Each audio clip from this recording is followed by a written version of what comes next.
right. It's Saturday morning.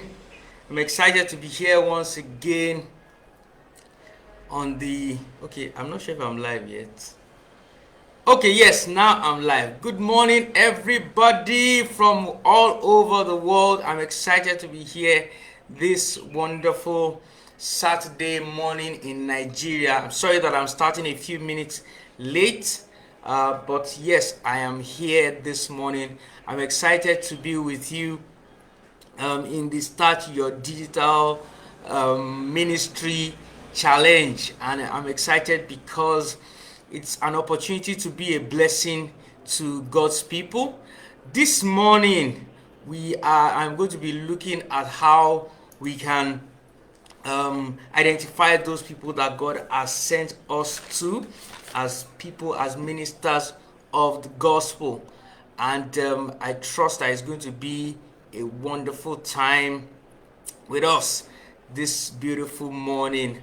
Okay, I would like to use my slides. I'm not sure I know how to do that right now. Like I said yesterday, there's a lot that I'm just learning, and we keep learning and learning in this digital space. But there's one thing I'm sure of. I'll just quickly do a recap of yesterday. Yesterday, we were able to look at how you can connect your digital ministry activities with your church mission and vision, your ministry's vision and mission. It's important that both of them are congruent. It's important that both of them work together, because essentially your ministry's vision and mission are the things that that's the mandate God has given to you. That's why you are on this digital platform, and it's important that you are doing what God wants you to do. The digital platform is just an extension of what you are already doing on the physical space. It's just an extension of whatever mandate God has given to you. And because God has given you a mandate, it's important that you stick with it, as much as possible. Apologies for that. Invaders, my son just came. So it's important that you focus your energies, you focus your activities to deliver the mandate that God has given you. Yesterday, I was able to show us how we can, and I hope. So I was able to show us how you can connect your ministry's vision and mission, and create a social media expression, or find out which one of the four social media ministry goals that your mission and vision falls into. And when you discover that, it makes it easier for you to be able to know how to effectively do your ministry, and make it more efficient in your delivery, which is really, really important. It's important that we're able to do that. All right, so this morning, all right, let me just, where you are joining from. I want you to just tell me where you are joining from, your city, your country, wherever it is that you are joining from. Please let me know where you're joining from this morning. And like I said, yesterday, there will be gifts for those that are very active on the group. Depending on your level of activity, you're going to win a gift. I have copies of my book to give away. The Engage Your Social Media Engagement for Churches. I have copies of this to give away, both digital and physical formats. I also have a custom social media graphics bundle to give away. So it's going to be a graphic design bundle for as many that will love to participate in this beautiful challenge. All right, yes, so I can see that I have Pastor Daniel Babalola joining me on the live this morning. Hallelujah. It's good to see you, sir. Just drop a comment in the comment section. And if you are watching the replay, please can you just stop #replay. All right, so this morning, like I said earlier, we're going to be jumping into the second aspect of this live training, this challenge. And what we're looking at is, how do you discover your target audience? How do you discover those that you are sent to? Now, on social media, it's important to be very, very clear.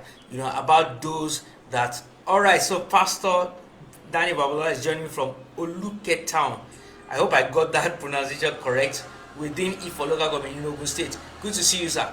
Pastor, I trust that God is going to bless you through this. All right, so I was saying that if you've done your assignment from yesterday, you will be able to discover, those that God has sent you to. Essentially, know what your vision and mission is, and then those that God has sent you to. Now, it's important, like I said earlier, it's important on the digital space to be able to know those that God has sent you to. It's important for you to be clear about it. Now, when it comes to digital marketing, when it comes to using digital media tools for anything, it's your target audience is very, very important. It's important to know those that you are trying to communicate to. Why is this important? On digital spaces, people gather in clusters based on their different interests, their specific demographics, age, their gender, their different interests, their status, their educational status. All those different demographics are the things that, their data that is captured regularly. So you can actually know people on digital spaces. You can actually cluster people, gather people on digital spaces based on those different demographics, based on those different unique expressions or unique characteristics. Yes, characteristics is what I was looking for. So based on these unique characteristics, people gather. So we have, men, and if you look at Facebook, for example, Facebook is a good example of where there are several communities like that. We have communities of people that love bulldogs. We have communities of people that love t-shirts. We have communities of people that are proteges of, specific some men of God. They are proteges of some public figures. We have people that are from different locations, so people that are from Ogun State, or people that are from Nebraska in the US. People that are, so people gather in clusters on social media. In fact, that's why it's called social, because of the interactive aspect, the human aspect of it, where people are gathering based on those different demographics. And so if you are going to be able to be effective on social media spaces, on digital spaces, you need to be very, very clear on those that God has sent you to. It's important that you are clear on the people that you are trying to reach out to, because if you are not clear on who they are, then it makes it difficult for you to be able to communicate your message properly. I like to use this example a lot. So let's say you sell diapers. You sell diapers and for children and for babies and toddlers. Obviously, the people that require those kind of people are not teenagers that are still in secondary school or that are still in high school. They are not teenagers. They are not even people that are in university or college. They are individuals that are married. They already have children and they have children that are toddlers, children that are still babies, that they are still raised, children that don't know how. They don't know how to control their bowel movement yet. So it's already clear from the product that you have the kind of people that you are supposed to be selling it to. Now, if I take I load my car, a Sienna, with diapers, and I load it full with diapers, and I drive up to the University of Ibadan. I stay in Ibadan in Nigeria. I drive to the University of Ibadan and I park my bus in front of that place. I begin to play Barney songs, children's songs, and I'm expecting people to come over to me to come and buy. You can bet that I will make, if I make sales, it's going to be very, very, very minimal sales. If I leave that place angry, that, maybe God has not blessed me enough, or things are not working in my favor just because, I have a good product and people are not buying. It is obvious that I really don't know what I'm doing. So it's the same way. When you're in ministry, there's a set of people that God has sent you to. There's a group of people that God has equipped you specially to be able to minister to. And it's important that you know who those people are. Because when you know who those people are, then it makes it easier to be able to communicate with them. It makes it easier to be able to pass your message across to them in a language that they can understand. I read something, I bought a Bible, the Contemporary English version of the Bible. And in the opening section of of that Bible, the preface and all that. One of the things they said, this quote was credited to Martin Luther. I can't remember it now, but I'm going to paraphrase. It went something like, when you are in a place and you are sent to minister to a people in a mission field, that you need to understand their language, understand their culture, so that you can be able to communicate effectively to them. So let's say, I'll give an example. Let's say, for example, I am sent to Czech Republic. I would like to start a church or start a ministry to people in the Czech Republic, in Prague. And I do not know how to speak Czech. Do they speak? I don't know. I don't know how to speak the language there. No matter how powerful my message is, I probably need an interpreter to be able to help me get across to them. If I go to them and I begin to speak to them that way, I'll probably not be able to, make any meaningful, get any meaningful results from all my activities. No matter how hard I'm praying, no matter how anointed I am, that language barrier, that lack of communication will cause things not to work properly. And so it's the same thing on social media. It's important that you understand who those God has sent you to, who they are, and how, their unique characteristics. When you understand this, it makes it easier to be able to communicate the gospel or whatever mandate or message that God has given to you to those people. So, that's the crux of today's teaching, today's session, is to show us the need to be able to understand and clearly identify those that God has sent us to. In digital marketing language, we call those people, we call them your target audience, or we call them your avatar. Your avatar describes the person that you are uniquely gifted or you are uniquely sent to. It defines the specific characteristics that define those people. It tells you exactly who they are, who their agenda is. And I'm going to go into some of those unique characteristics. Like I said, of course, there's going to be a PDF worksheet that's going to accompany this, so that you can take that and then use that to be able to define who your target audience is. But it's important that you know this, that your avatar, like I mentioned, your avatar is a description of the people that you are trying to reach. It could be people that God has ministered to you to reach, or people that you are uniquely drawn to. And let me say this: there are two major for a ministry or a church, or anybody that is doing digital ministry or using digital for ministry. There are two types of audiences that you have. There is an existing target audience, and I'm going to read something from my book here just to explain better. There's an existing target audience, and then there's a proposed target audience. There are some people that presently you are currently either reaching to or are easily drawn to. And let me read something from my book here. It says, as a ministry, there are two communities of people that you are most likely to be ministering to on social media. If you are an existing church or ministry, there's a section of people that you are naturally predisposed to reaching or attracting.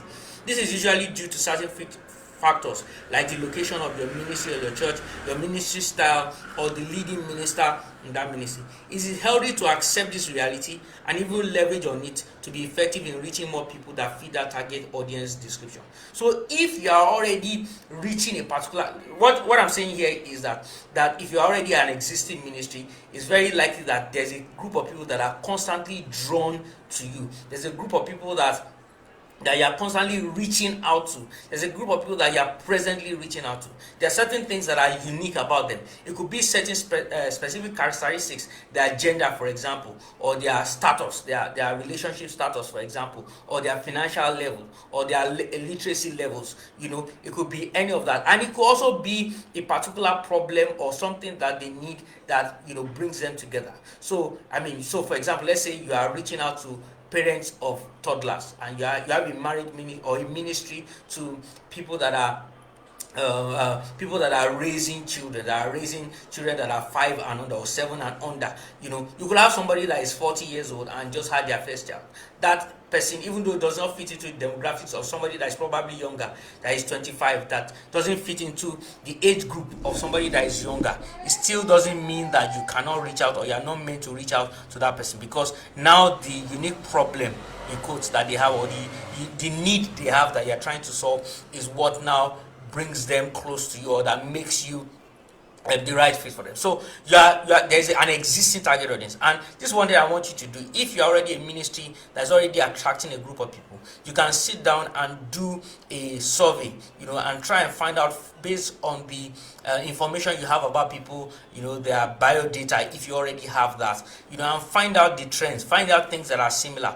I personally, I have seen, for example, that young creative people between 20, 25, 20, between 20 and 30 years old are the people that are drawn to me easily. They are the people that, I easily minister to. People that are, and another thing I found that is unique with them is that they are people that are trying to find out, what God wants them to do without having to do ministry in the traditional sense. So there are people that have creative gifts that want to express the grace of God in their life and express the mission that God has given to them. So, and they are looking for creative ways to do it. So, another thing I've discovered about them is that they usually don't, they are not sure. They are multi-talented, so they don't know exactly what purpose or all those different gifts they have serve. So if you are an existing church that has a database of information, phone number, location, address, and all those kind of things about your people, you can gather that together and look through it and find what it is that connects people together that is making them attracted to you. It could be the demographics, but I also discovered that it's usually the need that people have that is bringing them to you. So discover what that is, and then target. Now you can now begin to target people based on that. So that's about your existing target audience. The second type of audience that you have is your proposed target audience, and your proposed target audience is, okay, so I'm going to read something here. It says, beyond the people that your ministry or church is already attracting naturally, there may be other groups of people that you want to reach, that you have a leading to reach. There are people that you would not naturally attract, and thus you would require a more strategic approach and extra effort to be able to communicate to and attract these kinds of people. It's important that you are able to properly define this group of people, so that you can reach them appropriately. Ensure that you have the resources, the time, and needed hands on deck to be able to attend to this new potential reach. It is important that you match your expression with the reality of your local church. So what I'm saying, your expectation with the reality of your local church. So what I'm saying is that if, for example, you are, let's say you are an Orthodox church, a Methodist, Anglican, church, traditional church that is trying to reach out, and you discover that the majority of the people that you are reaching out to presently are older people that are 50 years and above, people that are retiring and all that. But then you want to reach out to younger people. You want to have a youth outreach to younger people, and you want to use social media to drive that. You are going to have to understand that group of people. You are going to have to go out of your way, because you don't naturally, they are not the kind of people that you attract. So you need to be able to understand who they are, understand where they are, understand their interests, and be able to drive, bring them closer to you. All right, so that kind of just covers, basically what you need to do. You need to know whether your existing target audience and who they are, their specific demographics, and then you also need, if you are going for a proposed target audience, then you want to be able to be sure. Now, like I said earlier, being clear on who your target audience is makes it easier for you to be able to package your content, know which platforms that your people already are, and then easily reach out to them so that you can make a difference in their lives and you can pass the message that God has given to you. So now we call this avatar, like I mentioned earlier. Avatar is AVATAR. We can also call them a persona. A persona is a description of the people that you are sent to, and it goes through the geographic, demographic, psychographic, and behavioral characteristics. And I'm going to explain. When you are talking about geographic, you are talking about where are they located, where do they live, which country do they live, which state do they live, do they have similar cultural factors, and stuff like that.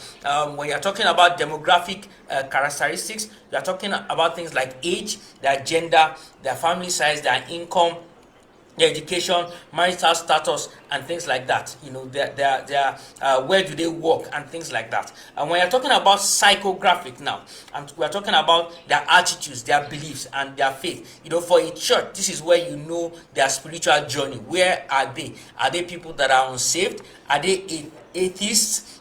Are they people of other faiths?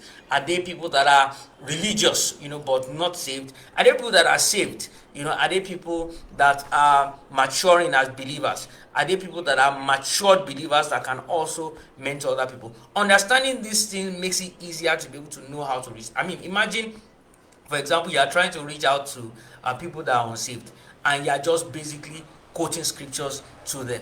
And these are people that, let's say this person is even atheistic, the person doesn't believe that God exists, and you're trying to now use the Bible authority to preach to the person. You're going to have to probably use a different route or a different strategy to be able to reach them because of the nature of who they are. So it's important to know them. The last one is the behavioral or the behavior. Are they conservatives? Are they open? What are their habits on digital spaces?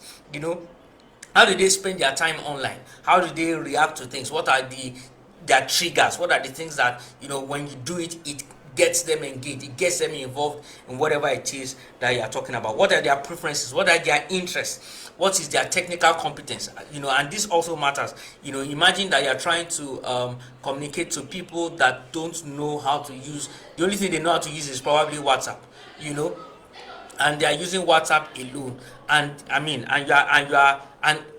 you are now trying to get them to be able to use Instagram or to use LinkedIn. It's going to be a major issue. So you need to understand their technical competence and the level they are and stuff like that. Now, all this may look really complicated. So what I'm going to do is I'm going to add in the worksheet for today.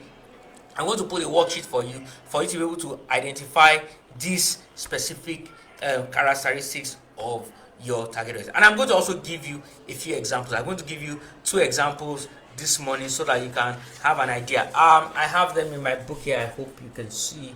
Let me get that right. All right. So those are some of the examples, and I'm going to just give 2 examples. So let's say I'm going to describe them. An example, personal example number 1 or avatar number 1 is they are married. They've been married for about between plus or minus 5 years. They are married with toddlers. They are aged between 30 and 45 years old. That's basic demographics. They work in a bank, or they are career-driven people. Okay, so they are career-driven women, that are ready to pursue their career. Of course, they're trying to balance career. So I'm going to go into some descriptive stuff. They're trying to balance career with their family life and other responsibilities. They are upwardly mobile, they are tech savvy, they are willing to explore new things in technology. They want to make new friends. They favor quality over economy. So they would rather spend more money on something as against looking for cheap. Now that's a personal example. Now, what this helps you to do is to be able to know exactly how to communicate with them. In the last session that we had, I came up with a fictional ministry, the Helpers of Destiny, I think. Yes, Helpers of Destiny ministry that's targeted towards young widows. Now, you can be targeting widows, and widows can be people that are retired. They are between ages 60 and 65. They are young widows. They are people that lost their husbands when they were much younger, in their before their 30s and stuff like that. So there are middle-aged widows, people that are between 40 and 50 that probably lost their husbands.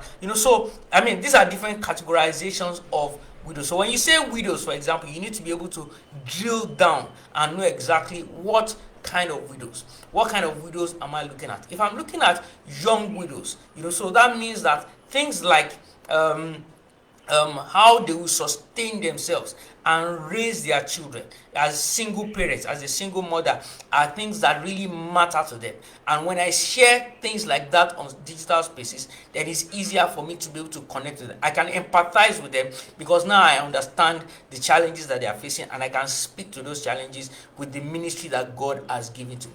So it's important for you, as you are defining your target audience, to be very specific about, who they are. Drill down as much as possible to location, to their demographics, to things like their interest, to the need that is strongest, they call it the hair splitting need, the highest level of need, that they have. I know somebody who has a ministry to women. She has a ministry to women that want to pursue their careers, but they also want to take care of their family. So they are struggling between taking care of their family and pursuing a career. Now she's been able to define it as not just women, but also Christian women that have a sense that they have a ministry or they have a divine calling in the marketplace, and they want to effect that divine calling in the marketplace without feeling as if they are drawn into the world systems of doing things. So the moment you begin to speak like that, I mean, there's a clarity that comes with that makes people that fall into that category begin to get attracted to you. I mean, I have a portion of my ministry that is targeting people that are Christian business owners who want to advance God's kingdom in the digital space where they are, doing ministry in digital space without having to start a traditional ministry. So once I begin to talk like that, of course you begin to exclude a group of people, but it's good because this is what is called niching. It's called creating a niche for yourself. It's called creating a space on digital platforms for yourself. And as you begin to do this, what happens is that people begin to see you more clearly as the person that can answer that problem, and then they begin to get attracted to people like that. Begin to see that this person looks like the person that can solve my problem. Let me end with my testimony. Sorry, it's 10:30. Let me end with my testimony. So I started digital marketing with the mind of wanting to help businesses, introverted businesses, make more sales. Along the line, I started seeing that I could actually use this to push God's kingdom forward, because I started a business not because I wanted to start a business. I started a business because I primarily wanted to serve God. So sorry, 1 minute, my battery is okay. So because of that aspect of my because of that aspect of my ministry, I started talking about digital, and on digital space, I started talking about it a lot. And the more I was talking about it, the greater the visibility and recognition I was beginning to get. And as that was happening, people started getting attracted to me, and and I'm here where I am today. So it's important that you are very clear on who it is that God is sending you to. Tomorrow, I'm going to be holding a workshop. We're going to have a practical session on actually taking your being able to craft your own social media statements that it gives you clarity about who you are trying to reach, about what it is that God has asked you to do on digital platforms. Thank you very much for listening today. If you are watching from the replay, please put hashtag replay, and I want you to just go into the group and share